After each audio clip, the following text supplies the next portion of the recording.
అమెరికాలో ఉన్నత చదువులు చదివి తల్లిదండ్రులకు పేరు తీసుకురావాలనుకుంది ఆ అమ్మాయి. కానీ విధి ఆడిన వింత నాటకంలో ఆమె బలయ్యింది. మేరీల్యాండ్లో నిఖితా గొడిషల హత్య కేసు ఇప్పుడు పెను సంచలనంగా మారింది. అసలు నిఖితా అమెరికా ప్రయాణం ఎలా మొదలైంది? ఆమెను అంతమొందించిన ఆ కిరాతకుడు ఎవరు? నిఖితా తండ్రి బయటపెట్టిన నమ్మలేని నిజాలేంటి? ఈ రిపోర్ట్లో పూర్తి వివరాలు చూద్దాం. హైదరాబాద్కి చెందిన నిఖితా గొడిషల కుటుంబంలో పెద్ద అమ్మాయి. 2 తమ్ముళ్లున్నారు.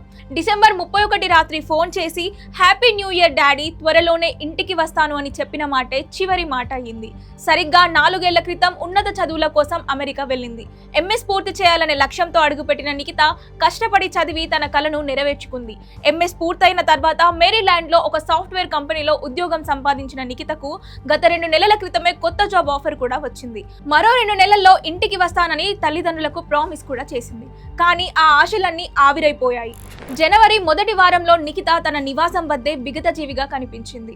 ఈ హత్యకు ప్రధాన నిందితుడు అర్జున్ శర్మ.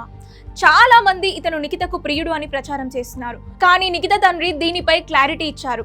అర్జున్ శర్మ నిఖితకి ప్రియుడు కాదు, కేవలం గతంలో ఉన్న ఒక రూమ్మేట్ మాత్రమే. గతంలో వాషింగ్టన్ లో ఉన్నప్పుడు ఖర్చులు తగ్గించుకోవడానికి నిఖిత మరో 2 స్నేహితులతో కలిసి రూమ్ షేర్ చేసుకునేది. ఆ సమయంలోనే అర్జున్ శర్మతో ఆమెకు పరిచయం ఏర్పడింది అని చెప్పుకొచ్చారు. అసలు ఈ హత్య ఎందుకు జరిగింది? నిఖిత తండ్రి చెబుతున్న వివరాల ప్రకారం దీని వెనుక పెద్ద ఆర్థిక కుట్ర ఉంది. నిందితుడు అర్జున్ శర్మ అమెరికాలో చాలా మంది దగ్గర అప్పులు చేసినట్లు తెలుస్తోంది.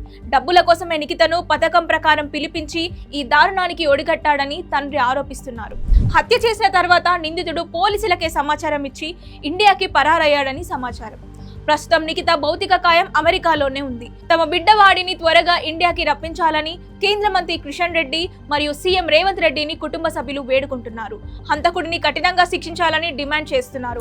ఎంఎస్ చదివి సెటిల్ అయ్యి కుటుంబానికి అండగా నిలవాల్సిన నిఖిత ఇలా ప్రాణాలు కోల్పోవడం అత్యంత దారుణం. ఆధారాలు లేకుండా బాధితురాలి వ్యక్తిత్వాన్ని కించపరిచే వార్తలు ఆపేద్దాం. నిఖిత కుటుంబానికి న్యాయం జరిగే వరకు అండగా నిలబడదాం.